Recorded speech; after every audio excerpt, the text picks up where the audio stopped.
Hey guys, welcome back to our YouTube channel WebToTech, and in today's video I'm going to guide you through how to fix authorization failed on MetaTrader 5 application.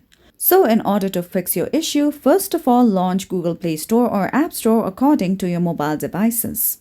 Once you come here, go ahead and tap on the option of search. Now go to the search bar and then simply search for MetaTrader 5.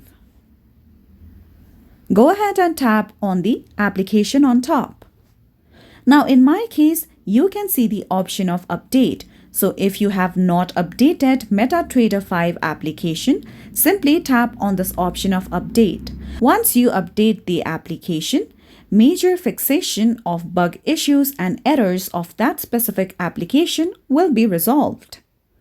Now, another step you could do is that open settings on your mobile device. Scroll down below and then tap on apps.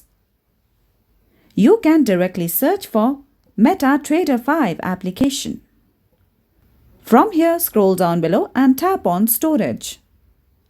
Now at the bottom right corner, tap on the option of clear cache. Once you follow these steps, you will be able to fix your issue. And that's it for today's video. At last, don't forget to subscribe to our YouTube channel.